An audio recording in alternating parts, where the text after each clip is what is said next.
그들의 선교 사역, 그들의 목회 사역을 돕기 위한 목회 지침서입니다. 그래서 우리는 이 성경책들을 목회 서신이라고 부르는 것입니다. 바울이 또 선교 여행할 때에 선교 사역을 감당한 것을 쭉 둘러보게 되면 거기 또 결정적인 특징이 있는데, 그것이 무엇이냐면 가는 곳마다 여러 사람들과 함께 동역한 것입니다. 가는 곳마다 동역자들의 이름이 등장하지 않습니까? 항상 혼자서 이 일을 감당한 것이 아니라 주변에 여러 사람들과 더불어서 함께 이 사역을 감당했단 말입니다. 유명한 디모데, 그리고 오늘 이 성경책을 받은 디도, 그리고 그뿐만 아니라 두기고, 오네시모, 유명한 바나바, 마가, 이런 모든 사람들이, 그 밖에도 이 시간상 말할 수 없을 정도로 수많은 사람들이 이 사도 바울을 도와 동역자가 되고 사도 바울과 함께 이 선교의 사역, 그리고 교회 개척의 사역, 그리고 교회를 지탱하고 훈련하는 모든 사역에 함께 했던 것입니다. 바로 이것이 사도 바울이 오늘날 위대한 사역자가 되고 위대한 목회자가 되고 위대한 교역자가 된 결정적인 비결이 아닌가, 그의 목회에 그야말로 성공적인 원동력이 되는 것이 아닌가 하고 생각해 볼 수 있는 것입니다. 다시 말하면 협동하는 목회, 동력하는 목회 원리라고 말씀드릴 수 있습니다. 다시 말씀드리면 사도 바울은 결코 혼자서 사역한 것이 아니라 여러 동역자들과 함께 동역하면서 사역했다는 사실을 기억하시기를 바랍니다. 사랑하는 저와 여러분, 하나님의 일을 맡은 거룩한 일꾼들 모두가, 우리 밴쿠버 영송교회 사랑하는 성도들 모두가 모두 함께 협력하고 동력하고 함께 일하는 위대한 하나님의 일꾼, 위대한 하나님의 역사를 이루시기를 주님의 이름으로 축복합니다. 사도 바울이 전도 여행하고 다니다가 로마 감옥에 갇혔습니다. 그리고 로마 감옥에서 풀려나게 될 때에 그는 이제 마지막으로 또 전도 여행을 다니게 된 것입니다. 그 마지막 전도 여행을 다니다가 그때 그레데 섬에 도착하게 되었고, 이 그레데 섬에서 교회를 개척했는데 또 이런저런 다른 사역 때문에 이 크레타 섬을 떠나게 된 것입니다. 이 그레데 섬을 떠나면서 그 교회를 맡겨 그 교회를 감당하게 만든 것이 바로 디도입니다. 요즘 말로 하면 디도를 후임자로 세우고 후임 목회자로서 그 교회에 남겨둔 것입니다. 제가 디도서를 강의하면서 여러 번 여러분에게 말씀드렸습니다. 이 크레타 섬이라고 하는 것은 크레타 문명이 발전된 세속적인 도시요, 오늘날로 따지면 우리 대한민국의 강남과도 같은 그런 결코 교회를 개척하기에는 좋은 환경이 아닌 곳입니다. 쉽지 않은 일들이 아주 도처에 날려있는 그런 교회에서 막 교회가 개척되어지고 막 교회가 생겨졌는데, 이런 상황에서 자기는 이제 이 그레데 섬을 떠나야 되는 상황이 된 것입니다. 이 엄청난 일들, 이 교회를 개척해 나가는 일들, 그리고 이 어려운 역경을 돌파하면서 하나님의 교회를 세우는 일들을 생각할 때에 아마 요즘으로 보면 이게 대책이 없을 것 아닙니까? 정말 엄청난 일입니다. 이걸 정말 어떻게 하나 하고 당황할 수밖에 없는 상황이었는데, 이런 상황 속에서 디도라고 하는 후배 사역자를 세우고 디도에게 이 사역을 믿고 맡긴 것입니다. 여러분, 우리가 살아가면서 우리의 삶을 이루어갈 때에 우리도 이런 상황을 자주 만납니다. 진퇴양난의 상황이라고 해도 과언이 아닐 것입니다. 중요한 일을 과연 우리가 믿고 맡길 수 있는 가족들이 있는가? 엄청난 일들을 정말 믿고 맡길 수 있는 그런 동역자들이 있는가? 그런 친구가 있는가? 그런 이웃 성도가 있는가? 사랑하는 여러분, 우리 모두에게도 디도와 같이 이렇게 믿고 우리의 모든 사역을 맡길 수 있는 진정한 동역자, 진정한 삶의 동지들이 많이 있으시기를 다시 한번 주님의 이름으로 축복합니다. 사람을 세우는 일입니다. 믿을 만한 사람을 얻는 일입니다. 그리고 주변에 많은 동역자들과 함께 사역을 감당하는 것, 그것은 아무리 강조해도 지나치지 않는 정말 중요한 일입니다. 그렇습니다. 사람을 세워야 합니다. 그리고 이렇게 사람을 세우는데 가장 중요한 훈련의 방법이 있습니다. 사람을 세우는 훈련 방법에 여러 가지 요소 가운데 가장 중요한 것을 저는 오늘 격려라고 말씀드리고 싶습니다. 사람을 세우는데 격려하는 것처럼 좋은 것은 없다는 말입니다. 격려를 하고 또 격려를 받을 때 우리의 마음이 따뜻해지고 우리의 마음이 뜨거워지는 것입니다. 우리가 살아가는 동안 사람에게 가장 필요한 것이 있다면 그것이 바로 격려라고 말씀드릴 수 있습니다. 그렇습니다. 격려야말로 마음을 따뜻하게 합니다. 격려야말로 다른 사람에게 용기를 불어 넣어줄 수 있는 일이라고 하는 사실을 믿으시기를 바랍니다. 제가 살아보니까 인생을 살아가는 동안 격려가 필요하지 않은 사람은 아무도 없습니다. 아무리 강한 것 같이 보이는 사람도 사실은 격려가 필요합니다. 아무리 독립적인 역사를 이루는 사람도 그래도 그 사람의 인생 속에서 격려가 꼭 필요합니다. 그러면서 우리는 살아갈 때에 이 격려가 이토록 중요하다고 하는 사실을 깨닫고 잘 격려하고 잘 격려받는 여러분들이 꼭 되시기를 바랍니다. 가족 간에도 서로 격려해야 합니다. 교회 안에서도 서로 격려하는 일이 중요하다는 말입니다. 어떻게 격려하면 될까요? 격려하는 방법도 여러 가지가 있습니다. 가장 쉬운 방법은 첫째, 칭찬하는 일입니다. 잘했다고 칭찬해 주는 일입니다. 여러분, 사람들은 살아가면서 자기가 잘하는 것인지 잘못하는 것인지를 잘 모를 때가 많습니다. 가정생활 하는데 과연 남편이 잘하고 있는 것인지 남편 스스로가 잘 모를 때가 있단 말입니다. 그럴 때 칭찬해 주는 것이 중요합니다. 참 잘했다고 해주는 일이 중요하단 말입니다.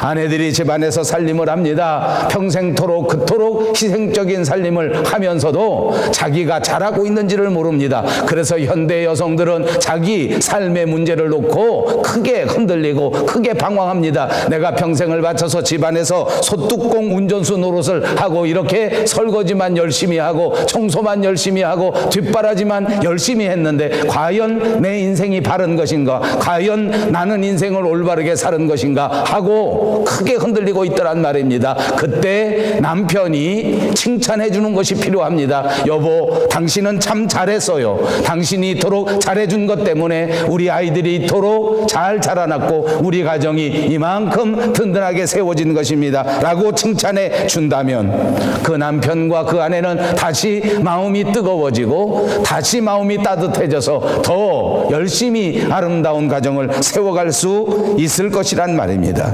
그러므로 칭찬을 통하여 격려하는 여러분들이 되시기를 바랍니다.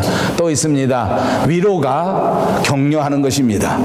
인생을 살아가면서 다 성공하는 사람만 있는 것은 아닙니다. 아니, 한 사람이 계속해서 살아가는 동안 성공할 때도 있지만 그러나 잘 못할 때도 있고 실패할 때도 있을 것입니다. 격려는 무엇입니까? 다시 한번 그 마음속에 따뜻한 힘을 불어넣어 주는 것입니다. 다시 일어설 수 있도록 힘을 북돋아 주는 것입니다. 여러분, 인생 살아가는 동안 실패는 결코 끝이 아닌 것입니다. 실패를 통하여 다시 교훈을 얻고 실패를 통하여 다시 한번 새로운 용기를 가진다면 실패를 극복하여 더더욱 큰 성공을 이루어낼 수 있는 것입니다. 그러므로 실패했을 때에 위로하는 일이 중요합니다. 잘못했을 때에 따뜻한 위로의 한마디는 다시 한번 그 사람으로 하여금 실패를 딛고 다시는 실패하지 않는 성공의 길로 걸어갈 수 있도록 만들어주는 줄로 믿습니다. 그리고 또 격려하는 방법이 있습니다. 그것은 함께 있어주는 것입니다. 사람이 잘 나가고 형통하고 또 부유할 때에는 많은 사람들이 주변에 존재합니다. 많은 사람들이 찾아옵니다. 언제나 여러 사람들이 같이 있어줍니다. 그러나 조금 잘못되고 조금 실패하고 조금 어려워지고 조금 병들면 그러면 그만 사람들은 다 곁을 떠나버리게 됩니다. 그때에 어려운 상황 속에서 함께 있어줄 수 있다면 그 사람이 바로 진정한 친구입니다. 요즘 우리 조국 대한민국에서는 대통령 선거를 앞두고 있습니다. 이제 정말 하루 이틀밖에 남지 않았습니다. 각 후보 근처에 보면 될 만한 사람 근처에는 사람이 얼마나 많은지 모릅니다. 이제 가는 곳마다 구름같이 사람들이 몰려오지만 내일 모레 결과가 나오게 되면 떨어진 사람 주변에 있는 사람들은 그야말로 썰물처럼 사람들이 다 없어집니다. 모두가 다 외로운 순간을 맞이하게 될 것입니다. 보통 사람들은 다 떠납니다. 군중들은 다 떠나가 버립니다. 가장 친한 가까운 사람들만 그 곁에 남을 것입니다. 아마 그들은 인생의 동지요, 아마 그들은 진짜 동역자라 해도 과언이 아닐 것입니다. 사랑하는 여러분, 인생에서 가장 외롭고 인생에서 가장 어렵고 인생에서 가장 아플 그때에 우리와 함께 해주시는 분이 계십니다. 그분은 바로 우리 주 예수 그리스도입니다. 그분은 우리의 진정한 친구이십니다. 예수님은 그 어떤 상황에서도 저와 여러분의 곁을 떠나지 않는 진짜 격려자, 진짜 친구이신 줄로 믿습니다. 사랑하는 여러분, 여러분들도 예수님과 더불어 격려를 받으시고 여러분들도 예수님처럼 여러분 주변에 있는 모든 사람들에게 진짜 격려자가 되시기를 주님의 이름으로 축복합니다. 예수님이 우리의 진정한 친구가 되시고 진정한 격려자가 되신 것은 그 예수님의 마음 안에 우리를 사랑하시는 진정한 사랑이 있었기 때문입니다.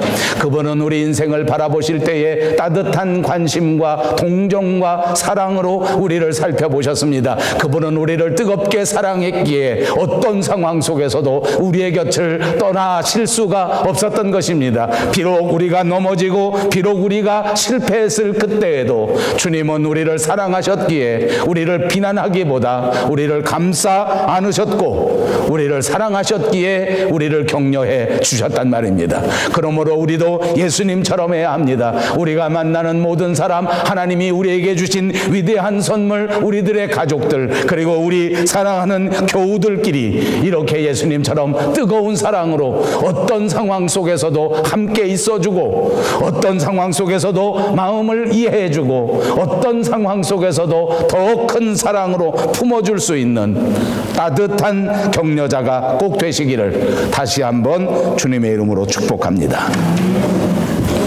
우리가 예수를 믿고 교회를 다니다 보면 그냥 열심히 전도해서 예수 믿게 만드는 것이 중요하고, 그리고 이제 예수 믿게 되면 그저 어느 교회 다니고 그 교회 소속하면 이제서부터는 각자 알아서 하는 것이다, 이렇게 생각하는 사람들이 많이 있습니다. 그러나 사도 바울은 그렇게 생각하지를 않았습니다.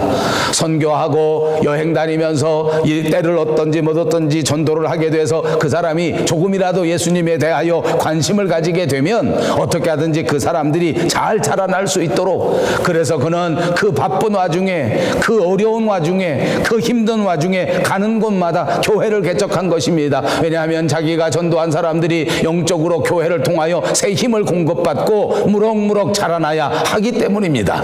그래서 그 교회가 또 든든히 세워져야만 이 교인들이 그곳에서 하나님 나라를 향하여 갈 때에 부족함이 없이 서로가 서로를 함께 견인하면서 하나님 나라에 갈 수 있겠다 생각했기 때문에 그는 이 교회마저도 그냥 두지 않고 객젓된 교회가 무럭무럭 자라날 수 있도록, 시작된 교회가 꼭 반석 위에 든든히 설 수 있도록 그렇게 마음속에 깊은 소원을 가지고 끝까지 이 교회를 돌보고 끝까지 이 교회를 향하여 이토록 강한 소원과 비전을 갖고 있었던 것입니다.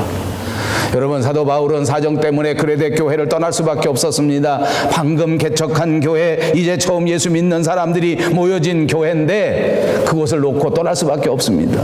여러분, 사도 바울이 떠나게 됐을 때 어떻게 되었습니까? 물론 후임자를 세웠습니다. 물론 믿을 만한 제자 디도를 세웠습니다. 그렇다고 해서 모든 일들이 그냥 저절로 오토매틱할리 잘 된 것은 결코 아닙니다. 아무리 훌륭한 후임자를 세웠지만, 아무리 디도가 또 이 사역을 잘 감당할 수 있는 자질을 갖춘 제자였지만, 그럼에도 불구하고 사도 바울이 떠났을 때 이 그레데 교회에는 혼란이 없을 수가 없었습니다. 믿었던 목사님이 떠났을 때의 그 아쉬움은 어쩔 수가 없었습니다. 교회 분위기가 침체되기 시작하고 교회가 다시 뜨거운 마음을 회복하기 어려운 상황 속에 빠질 수밖에 없었단 말입니다. 위기가 닥쳐온 것입니다. 그러나 오늘 성경에 보니까 이 그레데 교회에 있었던 이 어려움은, 이 위기는 일종의 성장통이라고 해석할 수 있을 것입니다. 자, 아무튼 바울이 떠날 때 교회는 위기를 맞았습니다. 바울이 떠나고 난 다음에 그레데 교회의 소식을 들어보니까 무럭무럭 자라나고 아름답게 성장한다는 소식을 듣지를 못했습니다. 너무 안타깝습니다. 교회가 성장하지 못하고 교회가 어려움을 겪고 뿐만 아니라 교회 안에 생겨서는 안 될 아주 어려운 위기가 닥쳐왔다고 하는 소식을 듣게 된 것입니다. 그리고 그 위기를 맞이하는 교회를 보면서 너무너무 안타까운 심정으로 오늘 이 편지를 쓴 것이란 말입니다. 그러면서 오늘 마지막 부분에 가서 우리에게 강조한 것입니다. 그렇다면 이 그레데 교회에 과연 어떤 위기가 닥친 것입니까?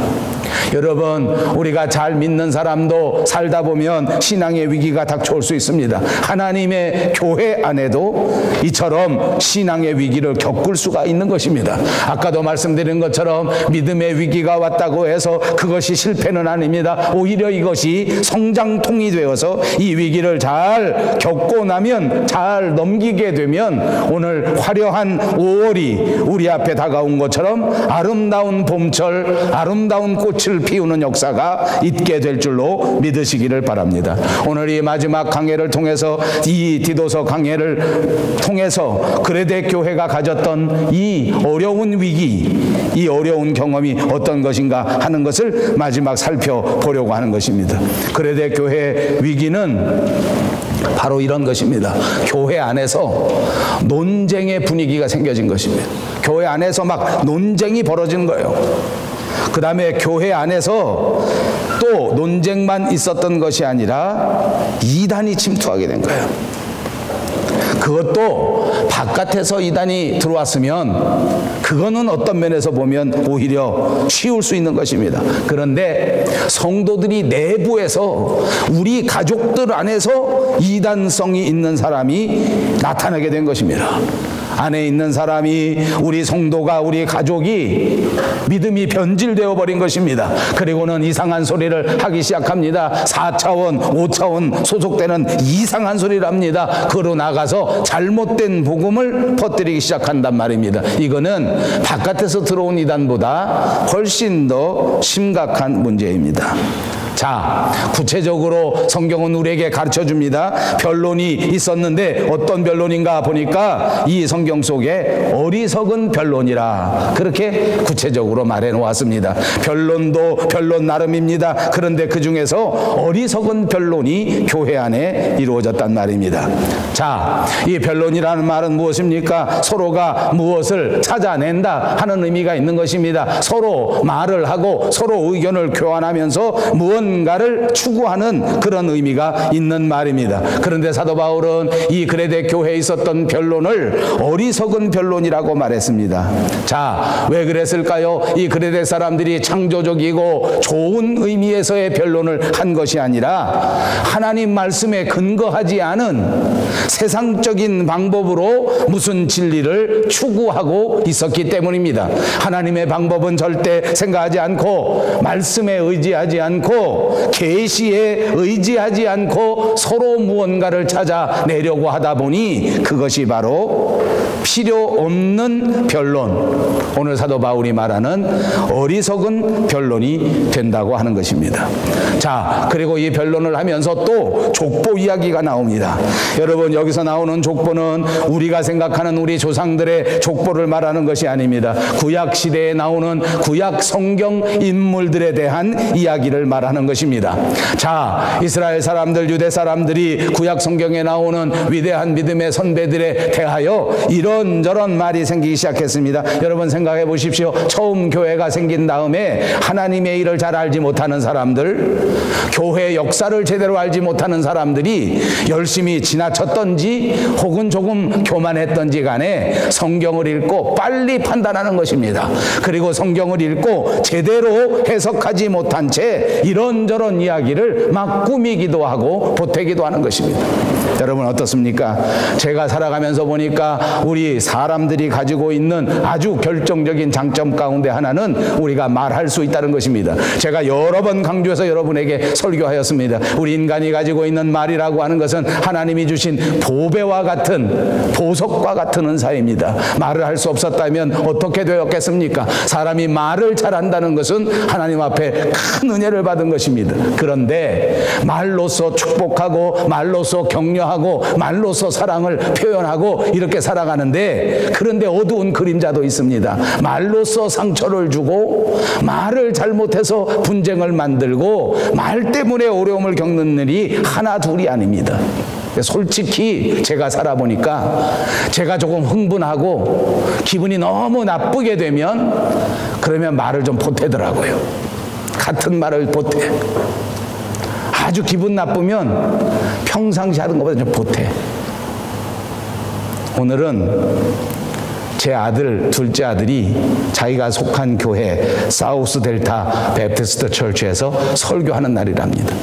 어저께 미리 전화를 해서 제 아내에게 통보를 해줍니다. 오늘 설교할 때 내가 엄마를 무진장 씹을 겁니다. 예화에 등장하는데 거기 막 이제 씹을 거라는 거. 옛날에 이제 엄마가 자기한테 서운하게 한 거, 또는 옛날에 엄마하고 언쟁을 나눈 거, 이런 걸 다 설교에다가 이제 다 내가 얘기하겠다는 거예요. 물론 이제 거기 아마 저도 좀 등장할 것 같아요. 그래서 이제 이번 설교는 제가 안 보려고 합니다. 저도 설교할 때에 제 가족들의 이야기를 많이 합니다. 기분이 좋을 때는 좀 보태지게 되더라고. 잘하지도 않았는데 잘했다 그래. 근데 자식들이 잘한 것도 없는데 우리 자식이 잘했다고 설교할 때가 있더라고요. 기분이 나쁘면 제 아내가 조금 잘못했는데 많이 잘못한 것처럼 설교를 하게 되더라고.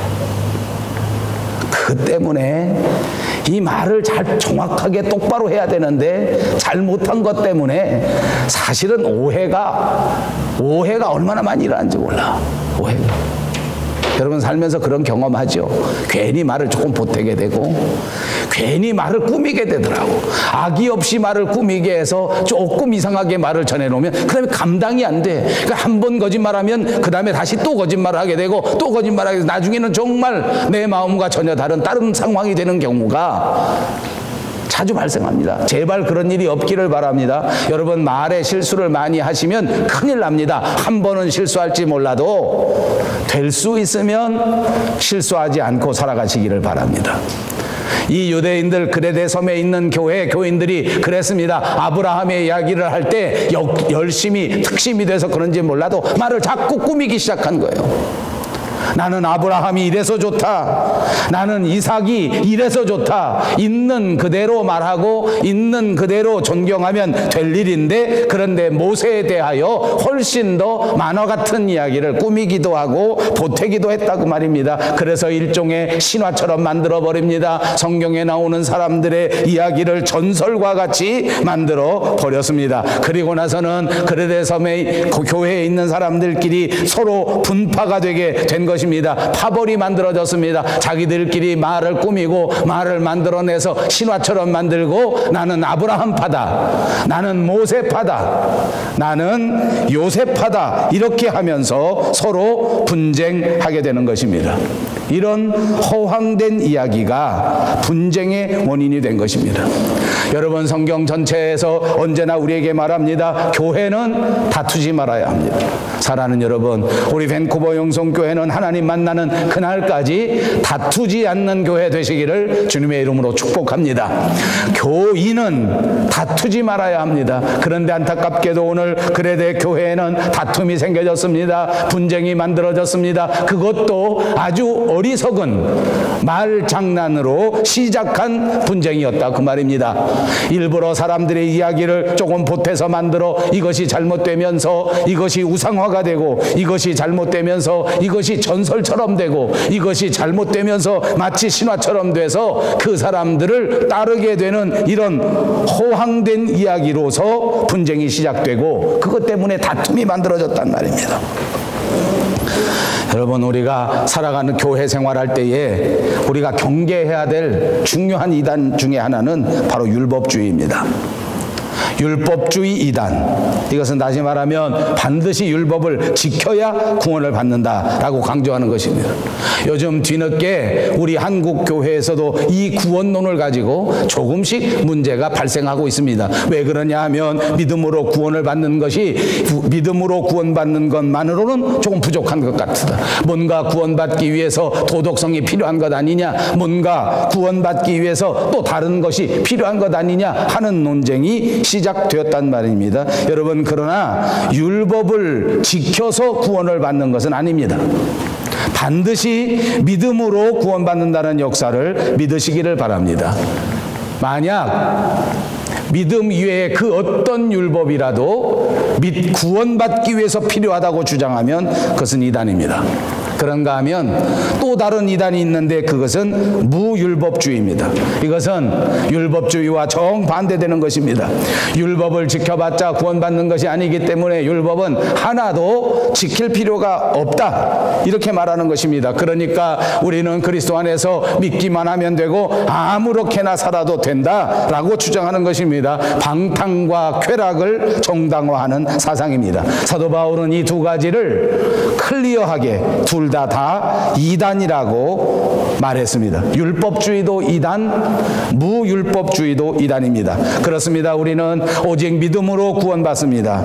그리고 믿음으로 구원받은 사람은 구원을 받았기 때문에 이제부터 율법을 지켜야 하는 것입니다. 그렇습니다. 율법을 지킴으로써 구원받는 것은 아닙니다. 그러나 우리가 구원받았으므로 율법을 지킨다, 그 말입니다. 이제 우리는 구원받은 사람입니다. 하나님의 사람답게 하나님께서 주신 하나님의 계명을 지키면서 살아가야 될 줄로 믿습니다. 그러므로 우리 기독교는 율법주의도 아니고 우리 기독교는 무율법주의도 아닙니다. 우리는 오직 성경주의라고 하는 사실을 믿으시기를 바랍니다. 자, 사도 바울은 이제 이 그레데 교회가 가지고 있었던 이 위기를 어떻게 극복할 수 있는가 하는 것을 우리에게 가르쳐 줍니다. 첫째는 무익한 논쟁은 던져버리고 유익한 나눔을 이루는 공동체가 되어야 한다.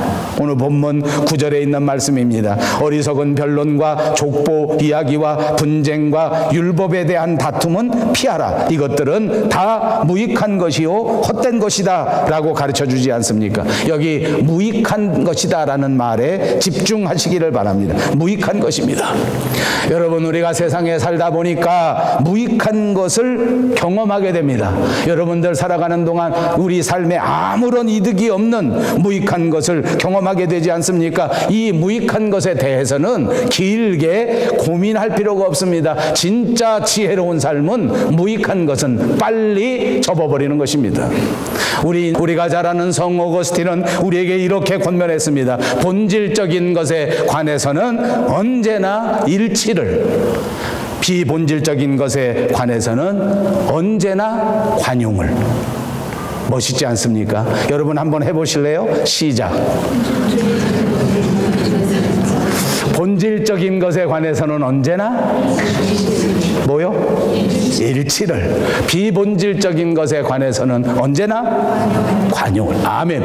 이야, 우와, 놀랐어요. 나 우리 교인이 이렇게 똑똑한지 몰랐습니다. 예.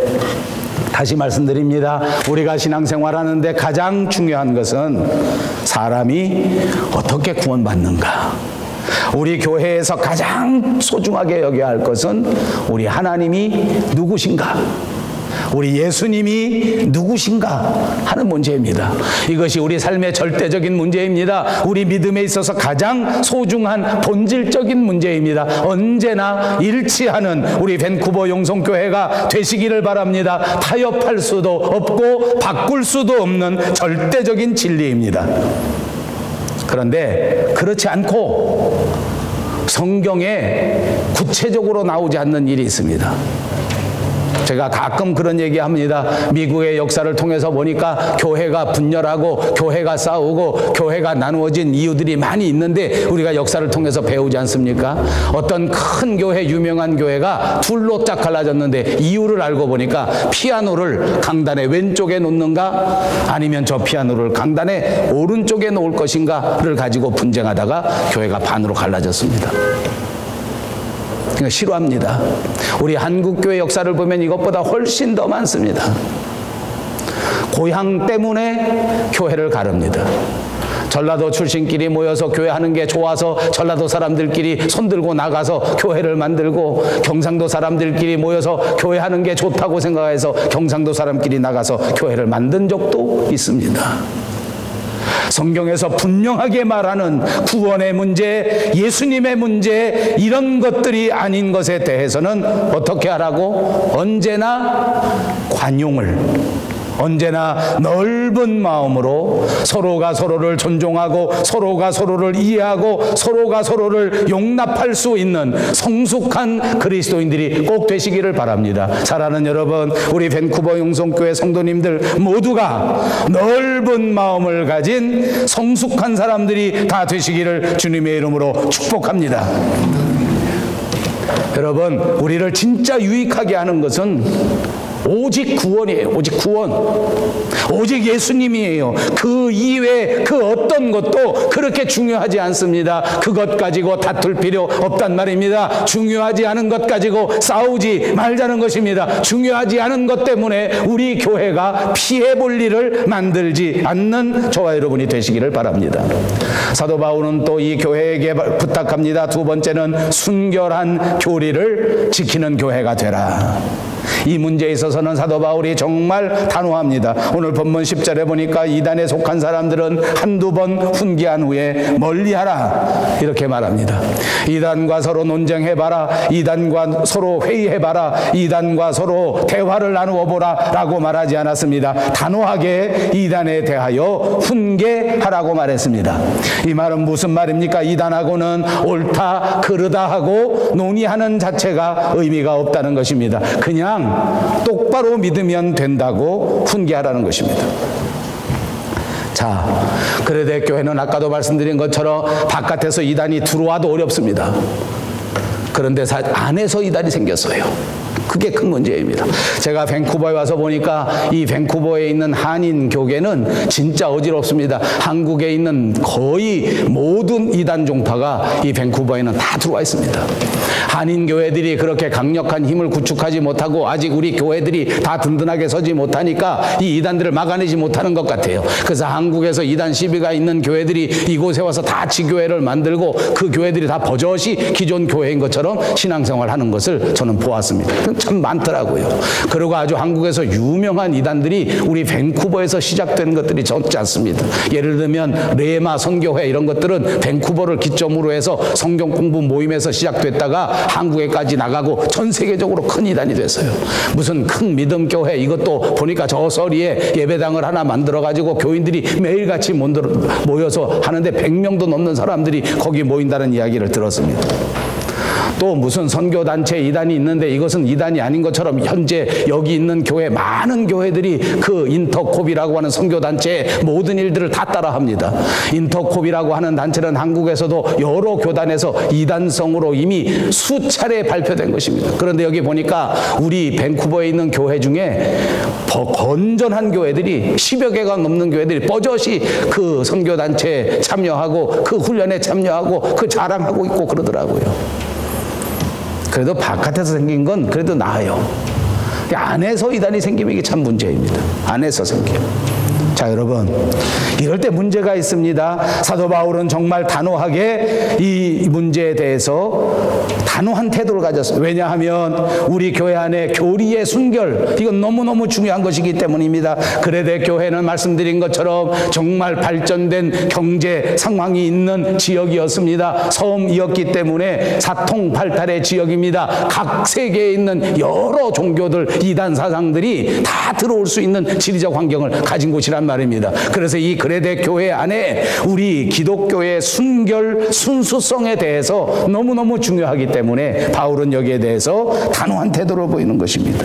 여러분, 사랑이 무엇입니까? 진리를 향한 사랑이 진짜 사랑입니다. 아무나 다 사랑하는 것이 사랑은 아니란 말입니다. 제가 신학교에서 강의할 때에 이런 이야기를 많이 합니다. 제가 웃자고 하는 말이니 여러분이 양해하고 들으시기를 바랍니다. 우리 그리스도인들은 특히 목회자가 되는 사람 사랑이 많아야 된다. 그래서 여러분들이 사랑이 많아서 모든 남자 목사 후보생들이 눈앞에 보이는 모든 여자를 사랑하라 하면 어떻게 되겠느냐? 아무도 안 웃네? 아바지. 그건 진짜 사랑이 아닙니다. 사랑이 많은 여자가 되라 이렇게 말하는데, 그렇다고 해서 만나는 남자보다 다 사랑해버리라는 이야기는 아니지 않습니까? 우리 그리스도인들은 사랑의 종교입니다. 하나님은 사랑이십니다. 그러나 진리에서 벗어난 자들을 사랑하라고 가르친 적이 없습니다. 진리를 흐리게 하는 사람, 진리를 이탈한 사람, 그들은 어떻게 하라고 했습니까? 오늘 성경에 보니까 멀리하라 그랬습니다. 멀리하라. 요것도 잘 해석해야 됩니다. 멀리 하십시오. 때려 죽이지는 마시기를 바랍니다. 너무 열심히 많이 있는 사람들은 이단을 색출해서 이단을 공격하려고 수비대를 만듭니다. 십자군을 만듭니다. 역사적으로 우리가 그런 잘못들을 많이 저질렀습니다. 우리도 똑같이 호전적인 태도를 보입니다. 그것은 아닙니다. 우리가 진리에서 이탈한 사람은 멀리합니다. 그리고 어떻게 합니까? 기도하십시오. 하나님께서 이탈한 사람들을 다시 우리 교회로 보내주실 선한 기회까지 봉쇄해버릴 수는 없단 말입니다. 죄는 미워하십시오. 단호하게 대처하십시오. 그러나 사람을 미워하는 어리석음은 여러분들이 하셔서는 안 될 일이라 그 말입니다.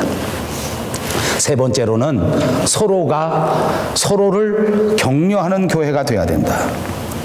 오늘 사도 바울은 그레데 교회를 수습하기 위해서 아데마나 두기고 같은 사람을 보냅니다. 율법 교사 세나와 아볼로를 보냈습니다. 그러면서 14절에 보면 우리 사람들도 열매 없는 자가 되지 않게 하기 위하여 필요한 것을 준비하는 좋은 일에 힘쓰기를 배우게 하라.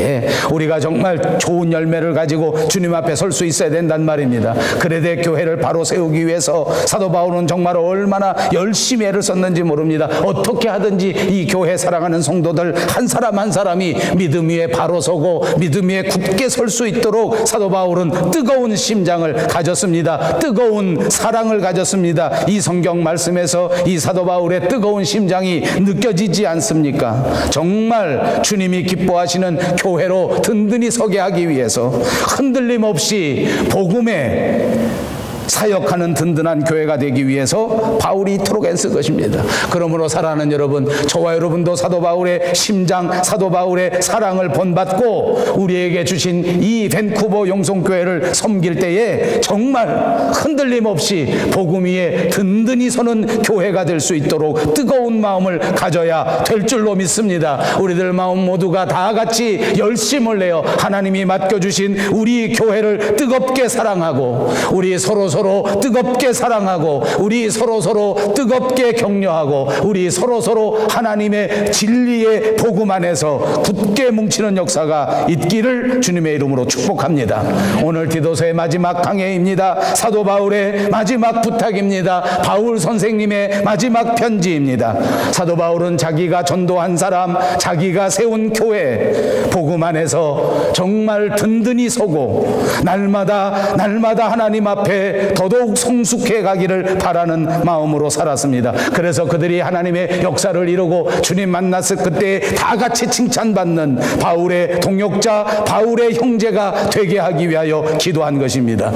우리 교회를 위해서도 사도 바울이 오늘날 기도한 것입니다. 저와 여러분 모두가 하나님 안에서 서로의 유익을 나누는 교회, 저와 여러분이 섬기는 우리 밴쿠버 영성교회가 하나님의 말씀 진리의 순결을 파수하는 교회, 한 사람 한 사람이 서로 믿음을 세워주고 서로 격려하며 뜨거운 사랑으로 뭉쳐진 교회가 되게 하시려고 기도하셨던 것처럼 우리 모두가 꼭 이런 교회가 되어 하나님 앞에 영광 돌리시기를 주님의 이름으로 축복합니다.